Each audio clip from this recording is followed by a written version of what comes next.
While it's not the Switch 2, Switch Pro, or Super Switch that we had seen teased, the Switch OLED is here to update the 4.5-year-old Nintendo Switch, and it is an upgrade. Is it worth the upgrade if you're an existing Switch owner? Depends on how you use your Switch. If you're new to the world of Nintendo Switch, this is the perfect video for you to fully understand what this device does. And if you're a seasoned Nintendo Switch owner, by the end of this video, my goal is for you to be able to make an educated decision as to whether the $350 Switch OLED is worth the upgrade.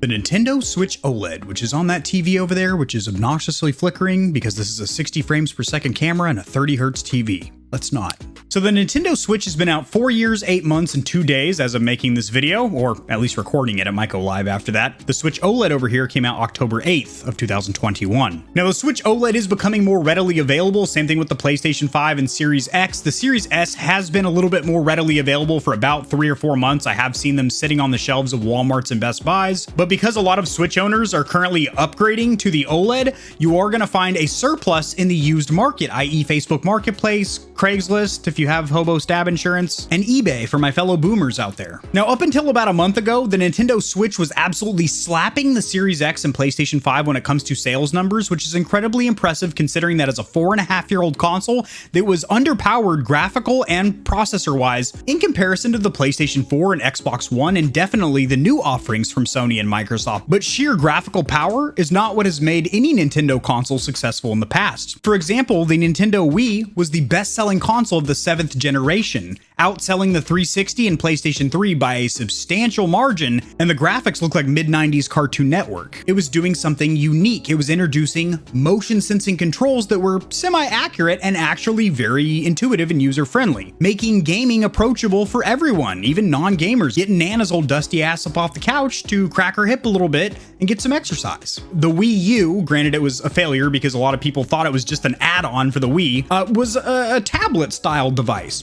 Interesting. The Nintendo Switch, also incredibly interesting because there's technically 3 or 4 different ways that you can play it. You can dock it and use a traditional controller to play on your television in your living room. You can take it on the go as it is portable. It's not like a traditional handheld console. It's not going to fit comfortably in your pocket unless you got some massive cargo pockets, but put it in a backpack, put it in a purse, or shove it up the old prison purse and you're good to go. And the performance on these games is very impressive considering it is portable. Or you can use that kickstand, which is now actually way better on the Switch OLED, to prop it up like a tablet, take off the 2 Joycons, turn them on their side, and you and your buddy can sit there on the go. I'll show you what I mean right now, actually. You know that? I will. I'll do it. You can set this bad boy up like a tablet, and these actually have motion sensing in there, to where if you're playing something like Skyrim, you're hacking with a sword, blocking with a shield, maybe you're pulling back on a bow. That's pretty cool. 1 controller is technically 2, and you can link these into 1 controller. Very satisfying click. Ergonomically, not the most comfortable. It's not terrible, but this, for standard North American adult hands, not very comfortable. You're going to want to get yourself what's called a Pro controller. I hate to sell it. I hate to get you with the upsell to give you the upcharge, but you're definitely going to want to get one of these. Nintendo's licensed Pro controller is okay. It's missionary position.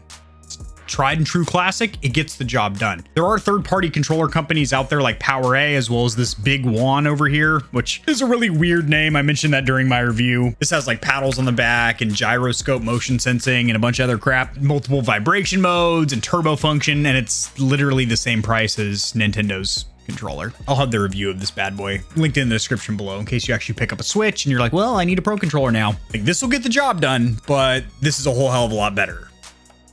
God dang, the autofocus on that camera is fire. Because of the Nintendo Switch's versatility, plus an extensive library of very cute family-friendly exclusives, they own the rights to Mario, Zelda, Pokemon, Animal Crossing, Metroid, just to name a few. Kirby, I didn't forget about you. And a lot of these are timeless classics that have been around since the 80s. I got some of the heritage right here on the shirt here, 1985. I wasn't born for another 4 years after this game dropped. So if you are my age or older, you probably grew up with things like the NES and the SNES and the N64. If that's the case, if you are a vintage or retro gamer, you probably have a deep appreciation for Nintendo and their exclusives because they've kept them alive this entire time. They've been nursing them off their big red bosom and keeping them strong. That's a weird analogy, but let me just explain what I mean. Mario and Zelda have been around since the Civil War, and those games are still not only getting phenomenal reviews from major outlets like IGN and GameSpot, but the average gamer, the real gamer, the consumer, really does enjoy these titles. So Nintendo, I mean, bravo, baby, for producing some of the best games out there. And that is what makes the Switch an amazing console, is the fact that it is very versatile. You can take it on the go, you can dock it, you can use it like a tablet, and you and your buddies can share one set of controllers.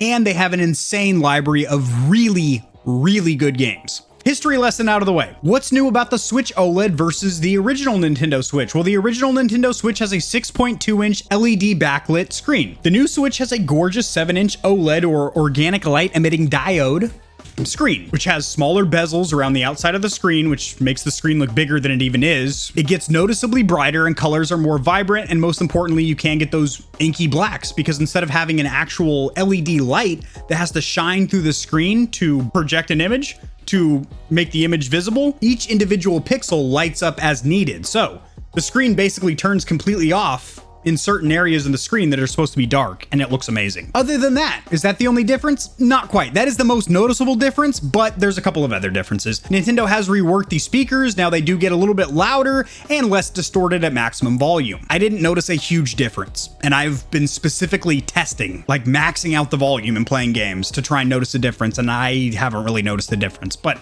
hey, Nintendo says they did it. I'm sure they did. Hey, Kevin from the past, Kevin from the future here. I'm actually editing the footage right now, and I wanted to add to that. So the speakers really don't get very loud. I pretty much play with them at 100% volume and the brightness at 100% all the time. Like literally just maxed out everything because the screen gets relatively bright, but it's not overpoweringly bright. And in fact, outdoors, I wish it would get just slightly brighter. Indoors, it's fine, but I generally leave it at between 80 and 100% brightness at all times, which does degrade the battery life slightly. But back to those speakers, the onboard speakers don't really get very loud, and you do still pick up a little bit of distortion, like rattling around inside the plastic of the tablet. It'll get you by in a pinch, but I would advise you can Bluetooth speakers to it, or you can plug in through the 3.5mm headphone jack, or obviously if you're playing it docked, then it will be out of your TV's speakers, so your sound bar or your surround sound or whatever your sound solution is for your living room. But the speakers built into a Switch are not that good, to be honest. And you can't really swing it as like, well, it's a small device. Well, so's a phone, but like, you know, flagship or premium phones, like this is an iPhone 13 Pro over here.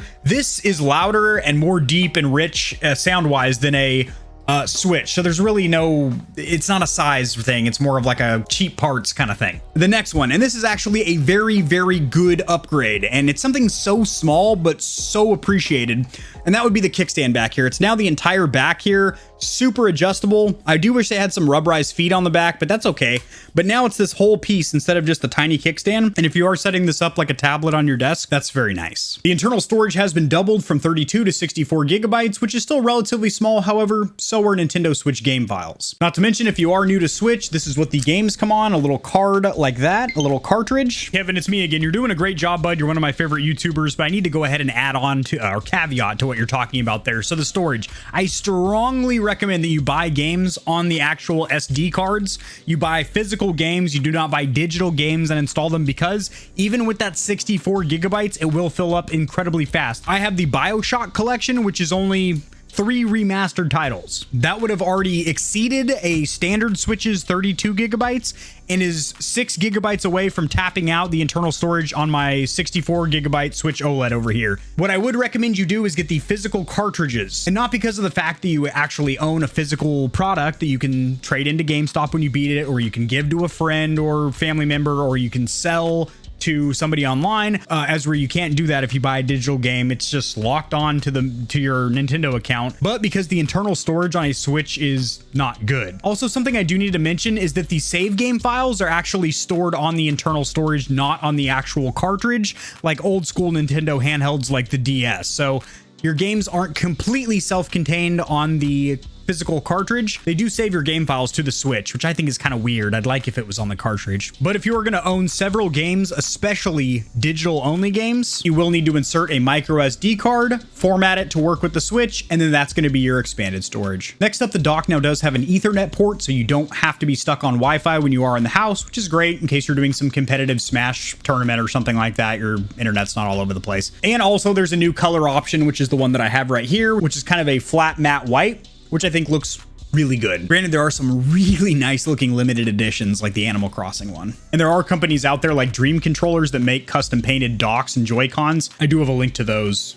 right there in the description below. The Switch OLED is 242 millimeters wide, not 239, which is virtually unnoticeable. Same thing with the weight. I actually feel, to me, the Switch OLED is lighter. The regular Switch is 297 grams, and the Switch OLED had an extra meal and is sitting at 320 gigabytes. Grams, not gigabytes, silly. That's just the tablet, not with the Joy-Cons. I didn't include the weight of the Joy-Cons because guess what? The new Switch OLED uses the exact same Joy-Cons as the previous Switch, which is unfortunate because there has been a class action lawsuit against Nintendo and Sony because they source their thumbsticks from the same third-party vendor, i.e., they get stick drift very quickly, sometimes right out of the box, but generally after a few months of heavy usage. Which for an $80 pair of Joy-Cons, granted you can get them substantially cheaper as there are currently sales running at like GameStop and Target and whatnot, but if you buy them directly from Nintendo, they want you to shell out $80. That's primarily because each controller can technically be used as two, like I said, if you flip them on their sides. But in all honesty, playing like this, it'll get you by in a real thick pinch, but this is not an enjoyable way to game at all. But I will say the actual Joy-Con controllers, even though they're now a 4.5-year-old design, are really good. The face buttons are tactile and clicky. The thumbsticks, even though they're small to stay low profile when you're slipping it into a bag or a pocket, are good. They work decently and you can click them down just like L3 and R3 on a full-size controller. And there are some very good haptic vibration motors in there. Not as good as the PlayStation 5 DualSense controller, but better than, you know, traditional sloppy rumble force vibration. They actually do give you some nice haptic response, which is great. What is the same? What has not changed? And unfortunately, this is a lot. This is the majority of the console. Now, people expected that 4.5 years later, there would be a more substantial midlife refresh, like what we saw with the PS4 Pro and the Xbox One S of last generation. There's already patents for a PS5 Pro and an Xbox Series X Pro, as this has the exact same graphical and processing power in both portable and docked modes. That's 720p 60 on the go and 1080p 60 when docked. The Switch and Switch OLED are noticeably pixelated when you are cast onto a screen, especially when you are playing something like Breath of the Wild that is meant to be played on a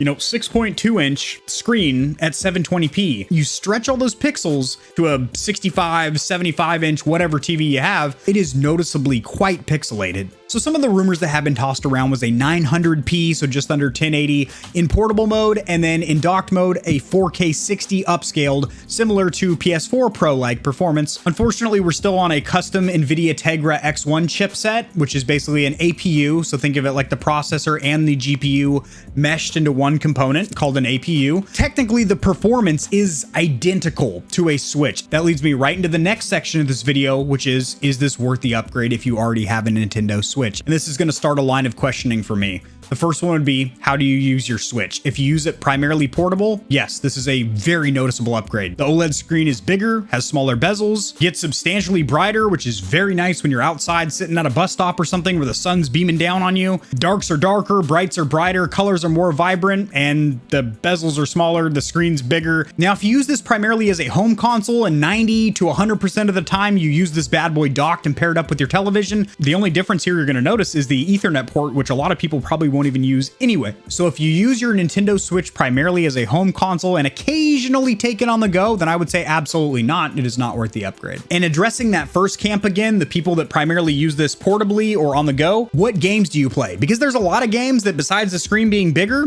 doesn't look hardly any different than the Nintendo Switch. However, certain games that have very dark scenes, for example, Diablo 2 Resurrected, that has dungeons and caverns and whatnot, and the new Metroid, robotic neon light environments and whatnot, those do look noticeably different. If you're going to pull up a Switch and a Switch OLED, like two dual monitors, and put them in front of your face, you are going to notice a difference. There's a lot of games like Breath of the Wild and stuff that don't really look substantially better on the OLED. So cut the crap, Kevin. Is it worth the upgrade or not? Well, if you use this primarily on the go, portably, and you do play games that get really dark and then really bright and have really vibrant, rich colors, and you have a use for your other Switch, i.e. you already have a buyer lined up, or you're planning on selling it to counteract the cost of buying a new OLED, or you're giving the old Switch to a spouse or a child, maybe your kid or something, then yeah, for sure. But if you think you're gonna buy the Switch OLED and then just be stuck with a Switch, which by the way, it's not the case. The market for used Switches right now is hot. Worth it. If you use it primarily as a home console, no. It's just blatantly no. It's not worth the upgrade. Now, if you're somebody like myself that didn't own a Switch, period, I did own one when they first came out for about 7 months. Loved it, but really wasn't playing it that much at the time. I was playing my PS4 and Xbox One S a lot more, and then ended up trading it into GameStop. I've had a hankering for some sweet Nintendo exclusives, not to mention now I have a YouTube channel and oh, I gotta have one of each of the platforms. What if I get sent out some accessories, some controllers or something? I need to have my own on station. It makes absolute sense that the Gamer Heaven would have one on station. From a consumer standpoint, I wanted to play some Nintendo exclusives like Pokemon, Mario, Zelda. Now tonight I'm going to go ahead and keep the camera rolling and keep the microphone warmed up and roll right into 3 videos for Nintendo Switch and Switch OLED owners, and that would be 1, some must-own accessories, things like screen protectors, carrying cases for taking them on the go, as well as Pro controllers for when you're at home. I'm also making a video going through the settings so you can optimize your Nintendo Switch for the best experience. I'm making a video for the best Nintendo Switch games up to date. That includes games that'll take advantage of that new OLED screen, as well as just some games that you might not have even tried yet. And last but not least, I'm making a tips, tricks, and hacks video. So if you run into any issues